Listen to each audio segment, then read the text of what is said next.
Hello दोस्तों, स्वागत है आपका मेरे यूट्यूब चैनल पे। देखिए, हम लोग की जनरल साइंस की क्लास चल रही है। तो हमने केमिस्ट्री स्टार्ट किया हुआ है, तो चलिए आज उसकी नेक्स्ट क्लास देख लेते हैं। तो देखिए, आज हम लोग पढ़ेंगे द्रव्य। द्रव्य क्या होता है? द्रव्य मीन्स मैटर। देखिए, द्रव्य क्या होता है? सॉरी। देखिए, द्रव्य क्या होता है?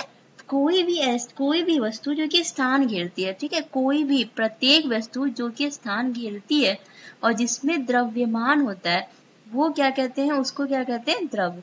ठीक है, उसको क्या कहते हैं? द्रव कहलाता है वो। जैसे देखिए, जल, लकड़ी, वायु, दूध, लोहा, कोई भी वस्तु जो कि स्थान घेर रही है, ठीक है, और जिसका द्रव्यमान है, ठीक है, और जिसको आप देख सकते हैं, जिसका आप अनुभव कर सकते हैं, वो क्या होती है? वो द्रव्य कहलाती है। देखिए, द्रव्य की तीन अवस्थाएं होती हैं। देखिए, आप द्रव और द्रव्य में वो कंफ्यूज मत होइएगा। द्रव्य मीन्स मैटर होता है और द्रव्य क्या होती है? एक अवस्था होती है। ठीक है, द्रव्य जो होता है ना, उसकी तीन अवस्थाएं होती हैं।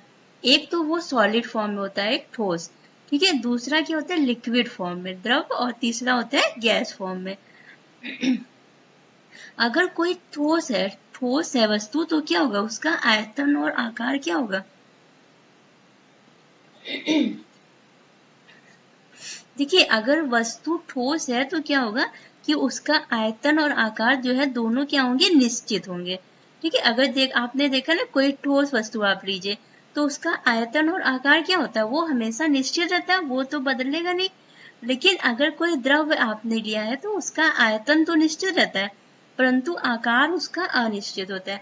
देखिए, जैसे आपने द्रव्य लिया, लिक्विड, जैसे आपने पानी ले लिया, तो देखिए उसका आयतन तो वही रहेगा। अगर आप देखिए उसको ग्लास में रखेंगे, तो देखिए उसका आयतन कैसा हो जाएगा? ग्लास के जैसे आपने ग्लास लिया है, ठीक है। और अगर आप इसे कटोरी में रख दें, तो उसका जो आकार है वो क्या हो जाएगा? कटोरी। तो उसका आकार निश्चित नहीं है द्रव्य का, लेकिन उसका आयतन तो निश्चित है, आयतन जो है उतना ही रहेगा। ठीक है, तो देखिए, जो ठोस होता है उसका क्या होता है? आयतन और आकार निश्चित होते हैं। लेकिन अगर द्रव्य है तो उसका आयतन निश्चित रहता है, लेकिन उसका आकार जो है वो निश्चित नहीं रहता। लेकिन गैस क्या होता है? जब गैस का आकार और आयतन दोनों ही अनिश्चित होता है। ठीक है, गैस का क्या होता है कि आयतन और आकार दोनों ही अनिश्चित होता है। ठीक है, कोई जरूरी नहीं कि जितनी गैस आपने ली है और जब आप उसको किसी और चीज में डाल रहे हैं, तो उसका क्या होगा? उसका आयतन भी कम हो सकता है, कम या ज्यादा हो सकता है, और उसका आकार तो अनिश्चित होगा ही होगा। ठीक है, देखिए, जो द्रव्य होते हैं उसकी तीन अवस्थाएं तो आपने पढ़ी है, लेकिन देखिए, द्रव्य की एक चौथी अवस्था भी होती है और पांचवी अवस्था, उसकी दो और अवस्थाएं हैं। देखिए, प्लाज्मा। प्लाज्मा क्या होता है? द्रव्य की चौथी अवस्था है। द्रव्य की चौथी अवस्था क्या है? प्लाज्मा होता है। प्लाज्मा क्या है? यह गैस की विशिष्ट अवस्था है जो अति उच्च ताप पर प्राप्त होती है। ये गैस, प्लाज्मा क्या होता है? गैस की ही एक अवस्था है जो कि बहुत अधिक ताप पे इसको गर्म करते हैं, तो ये प्लाज्मा के फॉर्म में प्राप्त हो जाती है। ठीक है, तो ये इस द्रव्य की चौथी अवस्था भी होती है। याद रखिएगा, आपने पढ़ा होगा ठोस, द्रव और गैस, लेकिन उसकी चौथी अवस्था क्या है? प्लाज्मा होती है। और इसकी खोज किसने की थी? इसकी खोज इरविन लैंगमूर ने की थी। याद रखिएगा, इसकी खोज किसने की थी? इरविन लैंगमूर। जो सूर्य होता है ना, सूरज का जो अधिकांश भाग है वो किस अवस्था में है? वो प्लाज्मा अवस्था में ही है। ठीक है, और एक देखिए, पांचवी अवस्था कौन सी होती है? बोस आइंस्टीन संघनन। ये इसकी पांचवी, द्रव्य की पांचवी अवस्था होती है। ये अत्यंत निम्न ताप पर प्राप्त होती है। इसे अत्यधिक कम घनत्व वाली गैस कहते हैं। अब देखिए, बहुत कम ताप पे जो प्राप्त होती है अवस्था, उसको क्या कहते हैं? बोन आइंस्टीन संघनन। ये द्रव्य की कौन सी अवस्था होती है? पांचवी अवस्था होती है। ये ध्यान रखिएगा, द्रव की 5 अवस्थाएं होती हैं। ठीक है, किसी द्रव की अवस्था उसके अंतरा आवरिक बल पे, मतलब इंटरमोलिकुलर फोर्स पे डिपेंड करता है। ठीक है, किस पदार्थ के मतलब किस अवस्था में, जैसे उसके अंदर जो कण है, अब देखिए, कण अगर बहुत पास पास है, तो ये अवस्था कैसी होगी? ठोस होगी। अगर कण थोड़ा सा दूर दूर है, तो ये द्रव अवस्था में होगी। और अगर बहुत ज्यादा दूरी है कणों में, तो क्या होगा? वो गैसीय अवस्था में होगी। तो किसी पदार्थ की अवस्था किस पे डिपेंड करती है? ये डिपेंड करती है कि इसके जो इंटरमोलिकुलर मतलब इसके अंदर पे जो भी मोलिकुलर्स हैं, जो भी कण है, उस पे जो बल लग रहा है वो कैसा है, इस पे इसकी अवस्था डिपेंड करती है। ठीक है, देखिए पास में है तो बल ज्यादा लगेगा। ठीक है, अगर कण इससे पास पास में है तो क्या होगा, ये दूसरे पे ज्यादा फोर्स लगाएंगे, और थोड़ा सा दूर है तो ये कम फोर्स लगाएंगे। तो ये डिपेंड करता है इसकी अवस्था। ठीक है, अब देखिए रासायनिक संगठन के आधार पे पदार्थ को 3 भागों में बांटा गया। आपने ये तो पढ़ लिया भौतिक अवस्था, पदार्थ की जो द्रव्य है उसकी भौतिक अवस्था है ये। लेकिन अगर आपसे रासायनिक अवस्था पूछ ले तो रासायनिक संगठन के आधार पे पदार्थ 3 भागों में बांटा गया है। एक होता है तत्व, एक होता है यौगिक और एक होता है मिश्रण। ठीक है, याद रखिएगा तत्व, यौगिक और मिश्रण, ये क्या होते हैं रासायनिक संगठन के आधार पे। जल जो है वो तीनों अवस्थाओं में रह सकता है। जल जो है वो तीनों जल क्या होता है, आपसे पूछेगा कि कौन सा ऐसा द्रव्य है जो कि तीनों भौतिक अवस्थाओं में रहता है। तो आपने देखा है जल ठोस में भी होता है और द्रव्य में भी होता है और गैसीय फॉर्म में। ठोस में आपने देखा जैसे आप बर्फ जमा दिए तो ये जल हो गया, बर्फ ठोस अवस्था में। द्रव्य अवस्था में आपने देखा जल जो होता है पानी, आप देखते हैं द्रव्य अवस्था में। और जब आप इसको गर्म करते हैं तो आप देखें भाप स्टीम निकलता है, तो ये क्या होती है गैसीय अवस्था। तो जल एक ऐसा पदार्थ है, एक ऐसा मैटर है जो कि तीनों अवस्थाओं में रहता है। ठीक है, भौतिक अवस्था ध्यान रखिएगा, 2 अवस्थाएं, एक भौतिक है एक रासायनिक है। अब देखिए तत्व क्या होता है। सबसे पहले अब देखिए रासायनिक अवस्था पढ़ेंगे हम तत्व। तत्व होता क्या है, वह पदार्थ जो एक ही प्रकार के परमाणुओं से मिलकर बना है वो तत्व कहलाते हैं। तत्व क्या होता है, सिर्फ एक ही तरह के उसमें परमाणु हैं, सिर्फ एक ही तरह के परमाणु है, कोई दूसरा परमाणु नहीं मिलेगा।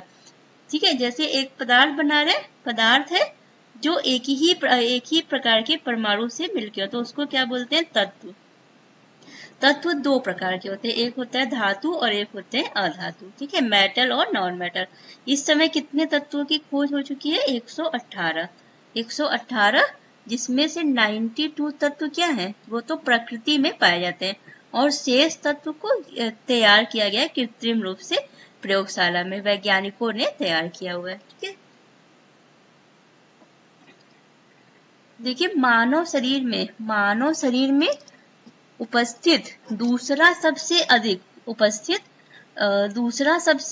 तत्व कौन सा है, दूसरा, याद रखिएगा दूसरा सबसे अधिक तत्व कौन सा है, कार्बन। और पहला सबसे अधिक कौन सा है, हाइड्रोजन। ठीक है, मानव शरीर में सबसे ज्यादा कौन सा तत्व पाया जाता है, तो हाइड्रोजन। और दूसरा पूछिए तो कार्बन कितना 18%।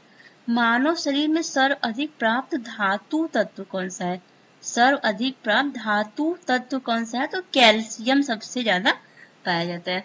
ठीक है, मानव शरीर में सबसे ज्यादा अगर आपसे पूछ ले धातु तत्व कौन सा है तो कैल्शियम है, और आपसे पूछ ले उपस्थित तत्व तो आप बोलेंगे कार्बन और हाइड्रोजन सबसे ज्यादा है और उसके बाद कार्बन है।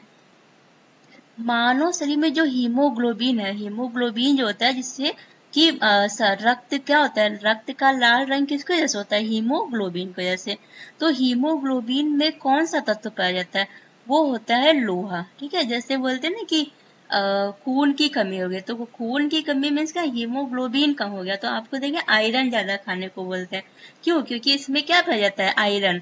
अगर आयरन के कम हो जाता है तो उसको बोल सकते हैं कि हीमोग्लोबिन कम है, मतलब खून की कमी है। ठीक है, अब देखिए पौधों में जो हरा रंग होता है, परहरी में पाया जाने वाला तत्व क्या है, पौधों में जो क्लोरोफिल होता है ना, क्लोरोफिल, तो उसमें कौन सा तत्व पाया जाता है, उसमें पाया जाता है मैग्नीशियम। याद रखिएगा मैग्नीशियम। सबसे भारी धातु तत्व कौन सा है, धातु पर देखिए तत्व में रहता है 2 तरह से होते हैं, एक धातु और एक अधातु। तो सबसे भारी धातु तत्व कौन सा है, ऑस्मियम। बहुत इंपॉर्टेंट है, याद रखिएगा, ये क्वेश्चन ऐसे अगर सबसे भारी धातु तत्व कौन सा है, ऑस्मियम। सबसे भारी ठोस अधातु कौन सी है, तो वो है एस्टेटिन। सबसे हल्की गैस अधातु, गैस हाइड्रोजन सबसे हल्की है। इसका आप जानते होंगे कि इसका परमाणु क्रमांक क्या होता है, 1 होता है। देखिए इसमें दो प्रॉपर्टी होती है, एक तो ये धातु की तरह काम करता है। दूसरा ये अक्रिय गैस की तरह, नोबल गैसेस होती है उसकी तरह भी काम करता है।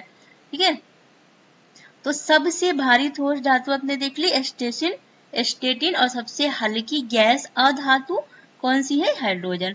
सबसे भारी गैस अधातु कौन सी है? रेडॉन। सबसे हल्की है हाइड्रोजन, सबसे भारी है रेडॉन। सबसे अधिक विद्युत ऋणात्मकता किसका है? सबसे अधिक विद्युत ऋणात्मकता किसकी है? फ्लोरीन की है, फ्लोरीन की है।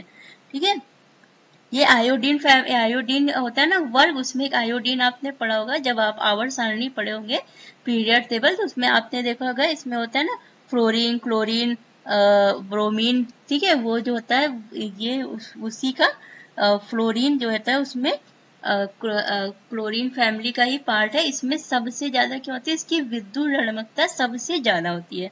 और आपसे पूछे कि सबसे अधिक विद्युत घनात्मक तत्व कौन सा है? विद्युत घनात्मक तत्व कौन सा है? सीजियम। देखिए विद्युत ऋणात्मकता में क्या होता है? फ्लोरीन मतलब दूसरे तत्व से क्या होता है? बहुत तेजी से संयोजकता कर सकता है। अगर किसी पे ऋणात्मक लग रहा है तो इसका मतलब ये क्या होता है? ये अपने जो इसके अणु होंगे जो इसमें इसके जो साझा करता है ना अपने अणुओं को, जो इसके, तो इसमें सबसे ज्यादा किसमें होती है? फ्लोरीन में। फ्लोरीन में सबसे ज्यादा होती है ये प्रॉपर्टी। तो ठीक है, इसे विद्युत ऋणात्मकता कहते हैं। तो ये अपने इलेक्ट्रॉनों का त्याग करने में सबसे ज्यादा पावरफुल है। ये किस मतलब जो संयोजकता की प्रॉपर्टी है वो क्या इसमें सबसे ज्यादा होती है। ठीक है, और सबसे अधिक विद्युत घनात्मक तत्व कौन सा है? सीजियम। विद्युत घनात्मक तत्व। ब्रह्मांड में सबसे अधिक क्या पाया जाता है? हाइड्रोजन। और आपके शरीर में भी क्या है सबसे ज्यादा उपस्थित है? हाइड्रोजन। सूर्य में सबसे अधिक क्या है? हाइड्रोजन। तारों में क्या है सबसे अधिक? हाइड्रोजन। सब जगह क्या है? हाइड्रोजन। अब देखिए सूरज और तारे, ये सब क्या है? तारे क्या है? तारा भी, सूर्य भी एक तारा ही है। सूर्य क्या है? तारा ही तो है सूर्य। तो इस सब में सबसे ज्यादा क्या पाया जाता है? हाइड्रोजन पाया जाता है। सबसे चमकदार धातु कौन सी है? प्लेटिनम। धातु कौन सी है? प्लेटिनम। और सबसे चमकदार और कठोर अधातु क्या है? हीरा। देखिए हीरा क्या होता है? अधातु। और सबसे चमकदार धातु कौन सी है? प्लेटिनम। और देखिए जल में रखा जाने वाला तत्व क्या है? पीला फास्फोरस। पीले फास्फोरस को कहाँ रखते हैं? जल में रखा जाता है। समुद्री घास में आयोडीन पाई जाती है। जो समुद्री घास होती है उसमें क्या पाया जाता है? आयोडीन पाया जाता है। सुरक्षित दिया सलाई में लाल फास्फोरस का प्रयोग किया जाता है।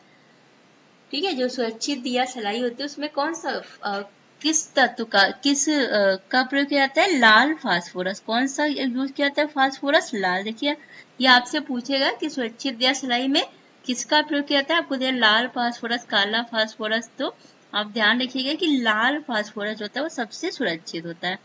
ठीक है, सौर सेलों में किसका प्रयोग करते हैं? सिलिकॉन का। जो सौर सेलें लगाई जाती है ना, सौर सेल, उसमें सिलिकॉन का प्रयोग करते हैं। सबसे अधिक समस्थानिक वाला तत्व, सबसे अधिक समस्थानिक किसके हैं? पोलोनियम। ध्यान रखिएगा, सब क्वेश्चन बहुत इंपॉर्टेंट है कि सबसे अधिक समस्थानिक किसके हैं? पोलोनियम के। कितने हैं? 27 समस्थानिक है इसके। ठीक है, उच्च इलेक्ट्रॉन बंधुता वाला तत्व कौन सा है? क्लोरीन। उच्च इलेक्ट्रॉन बंधुता किसकी है? क्लोरीन की। और विद्युत ऋणात्मकता किसकी थी? फ्लोरीन की। याद रखिएगा, विद्युत ऋणात्मकता सबसे ज्यादा किसकी है? फ्लोरीन की। और इलेक्ट्रॉन बंधुता किसकी है? क्लोरीन की है। तत्व जो गर्म करने पे ऊर्ध्वपतित हो जाते हैं वो क्या है? आयोडीन। ऊर्ध्वपतित में देखिए मतलब डायरेक्ट क्या होता है कि ठोस से डायरेक्ट गैस बन जाते हैं। ठीक है, आपने कपूर जलाया, कपूर अपने मंदिर में पूजा करते हैं तो कपूर होता है ना, तो कपूर को जब जलाते हैं तो वो क्या होता है? ठोस रहता है। जब उसको जलाते हैं डायरेक्ट गैस बन जाता है। ऐसा नहीं कि लिक्विड फॉर्म में आया। तो जो पदार्थ ठोस से डायरेक्ट जो है गैसीय फॉर्म में आ जाते हैं तो उन्हें क्या बोलते हैं? ऊर्ध्वपतित हो जाते हैं। तो उन्हें क्या बोलते हैं? ऊर्ध्वपतित। ठीक है, और आधुनिक आवर्त सारणी में गैसीय तत्व कितने हैं? जो आधुनिक आवर्त सारणी है उसमें कुल टोटल 11 गैसीय तत्व हैं। ठीक है, और जो गोताखोर होते हैं, जो गोताखोर जब पानी के अंदर जाते हैं तो वो अपने अपने मास्क लगाए रहते हैं अपने। ये क्या होता है? जो इनको ऑक्सीजन यहाँ पे लगाए रहते हैं अपने मुंह पे, सांस लेने के लिए अंदर जाते हैं तो उसमें वो किसका उपयोग करते हैं? वो हीलियम और ऑक्सीजन का होता है। ठीक है, सिर्फ ऑक्सीजन का नहीं होता, उसमें हीलियम भी मिली रहती है, हीलियम प्लस ऑक्सीजन होता है उसमें। ठीक है, ये बहुत इंपॉर्टेंट, आपसे ऐसे क्वेश्चन पूछेगा कि गोताखोर किस गैस का उपयोग करते हैं। जब गोताखोर पानी के अंदर जाते हो तो वो किस गैस का उपयोग करते हैं, तो देखिए हीलियम होता है प्लस ऑक्सीजन। ठीक है, क्योंकि पानी के अंदर जा रहा है तो उनको हीलियम की भी आवश्यकता पड़ती है। कि बहुत इंपॉर्टेंट, छोटे छोटे क्वेश्चन है, बहुत इंपॉर्टेंट, तो आप इसको अच्छे से पढ़ लीजिएगा। ठीक है, ये आपकी होगी आज की क्लास। कि आपको क्लास कैसी लगी आप प्लीज बताया करिए मुझे। और अगर आपको कुछ भी समझ में नहीं आ रहा है या कुछ आपको लग रहा है कि इसमें कुछ और एक्स्ट्रा होना चाहिए तो आप मुझे कमेंट करके बताइएगा। ठीक है, तो चलिए अब हम लोग नेक्स्ट क्लास में मिलेंगे। Thank you.